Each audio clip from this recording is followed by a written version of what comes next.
ये स्क्रीन पर जो आप फोटो देख रहे हैं, इस दुकान का नाम है प्रकाश टेक्सटाइल्स और इसका एड्रेस है G43 old double storey Lajpat Nagar 4 New Delhi 24। इस शोरूम के पीछे इसी का गोडाउन है जिसमें बहुत ज्यादा माल भरा पड़ा है। ये शॉप यहाँ पर प्रतीक नाम का बंदा चला रहा है जो उसने रेंट पे ली हुई है और ये खुद अशोक विहार में अपनी फैमिली के साथ रहता है। अब आप ये सोचेंगे कि मैं आपको ये फोटो क्यों दिखा रही हूँ।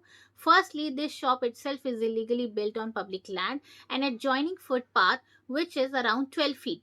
Hence, trade license to carry out trade from this unauthorized shop on public land cannot be issued to anyone, even to the allottee.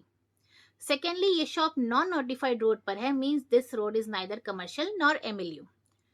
Thirdly, ये tenements 99 years की lease पर हैं and as per the terms of the original lease and conveyance deed, no business activity is permitted in the tenements even by the allottee because these tenements were meant for residential purposes only. आगे showroom बना रखा है और पीछे godown है, that too without following fire safety norms, जो कि पूरी तरह से इलीगल है as law of the land does not permit the same. अगर कोई हादसा होता है तो रेसिडेंट्स को उसका भारी नुकसान उठाना पड़ेगा क्योंकि प्रतीक तो यहाँ रहता ही नहीं। It is also mentioned in the original conveyance deed that the allottee of the tenement is not permitted to do anything which creates nuisance or is an annoyance to the other residents, but bulk storage in the godown is not only hazardous but life threatening to the other occupants. एक बात और, convince deed के हिसाब से सब letting of this tenements is not permissible.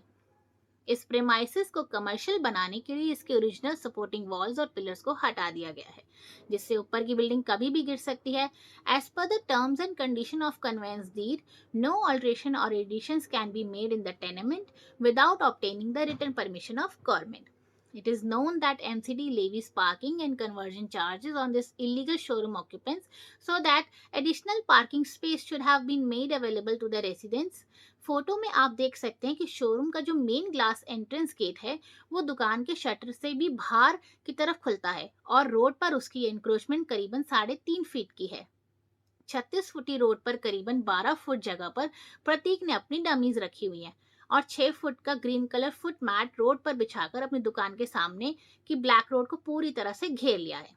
Screen पर चलती हुई वीडियो में आप देखेंगे प्रतीक ये खुद मान रहा है कि उसने सड़क का और ज्यादा घेराव करने के लिए अपनी गाड़ी i10, एक 2 व्हीलर वाइट स्कूटी और एक बाइक भी लगा रखी है जिससे दिन और रात सड़क पर उसका पूरी तरह से घेराव बना रहे। प्रतीक पहले तो बिना लाइसेंस के बिजनेस कर रहा है जो कि टेनेंट है और टेनेंट इन टेनेमेंट्स में परमिटेड नहीं है। बैक साइड में गोदाम बना रखा है जिसमें खचाखच माल भरा हुआ है, सड़क तक का घेराव कर रखा है। ऐसे में रेसिडेंट्स की जान माल के नुकसान की भरपाई कौन करेगा? पूरी गली, पूरी डबल स्टोरी की यही हालत है।